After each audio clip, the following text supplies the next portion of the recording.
Hey guys, Jimmo here again with a nice basic After Effects tutorial showing you how to create a color changing car for your next homemade blockbuster where maybe your cat escapes the house and jumps onto your hood, and the only way to save the planet is by scaring the cat by changing your car's color. And I think this script pretty much just writes itself. Also, let me just point out that you can use this to change colors in pretty well anything you want, and it's a really quick and easy way just to jazz up a shot. We're going to be using a built-in effect called Change to Color. No external plugins are required, and as far as tutorials go, you're not going to find many more that are more simple than this. Okay, let's get started. I'll start by importing my footage into my project, so I'll hit File, Import, File, and choose the clip you want to work on. And I should point out a few things to make this easier. You ideally want to start with a more unique or at least vivid colored car, and the more isolated it is from other similar colors, it's going to be easier to select the car and avoid having to manually mask out other areas, which will likely change with your car, which you will see shortly. Take your footage and drag it onto the New Composition button, and it will appear in the timeline. So I'm also going to drop my resolution to 1/3 while I'm working on this. It's going to help me preview it closer to real time. And if you have a super high-end system with top-notch graphics cards, you're not going to really have to worry about it so much. You can leave it on full or half.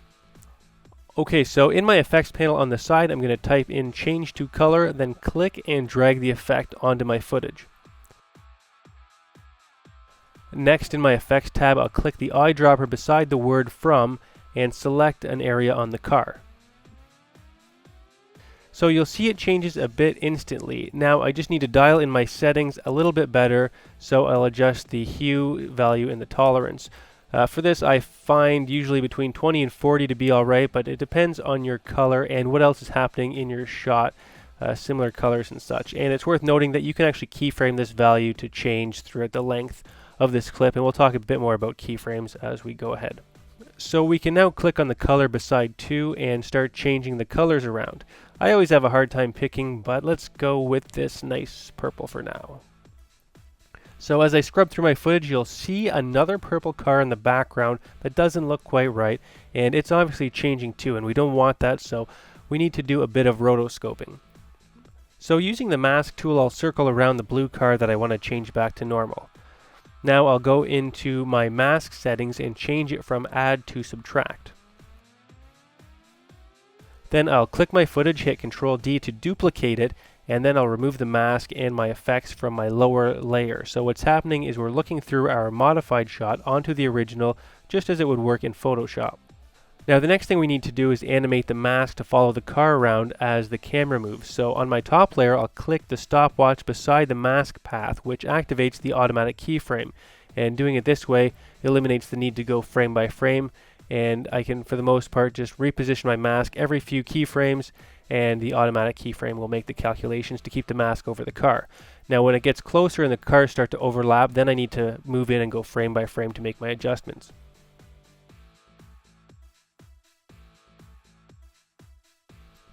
So let me render out this car, and you'll see that the car in the back starts off purple and then goes back to normal where we've applied the mask, because I've only done half of that work so far.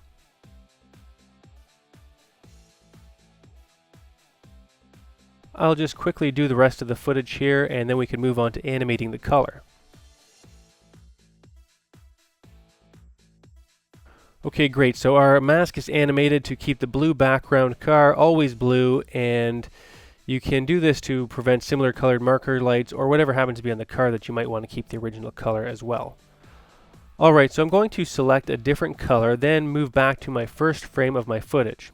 I'll click the stopwatch again beside the word 2, which will enable automatic keyframing for that value, and it also creates a keyframe at that position. Then I'll move ahead a little bit on my timeline and start to switch up the color. Now you'll see if I play it back, After Effects automatically calculates the values between my two keyframes, so we will get a gradual change of color from the keyframe at the first frame to the second keyframe we just created.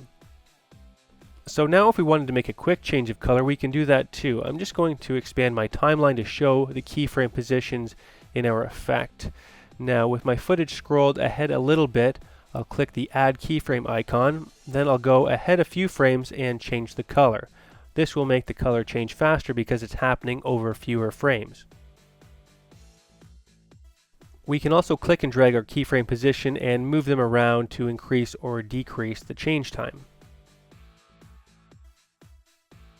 So hopefully you get the idea. So now I'm just going to pick a bunch of colors at random and see what we come up with here. Now I'll just render it out quickly, so I'll click Composition, Add to Render Queue. Now in our render queue, I'll just change the settings to QuickTime. I like to use the Photo JPEG codec for little projects like this, but you can use whatever you want really. And I'll change the file name and destination, then click Render. This is a pretty simple render, so it's going to take about 5 minutes on this machine. And I'm sure you could spend hours refining this to perfection, but I'm going to say this is good enough for the girls I ride with. And that's going to be it for today. So thanks for watching, and don't forget to subscribe for more. Later.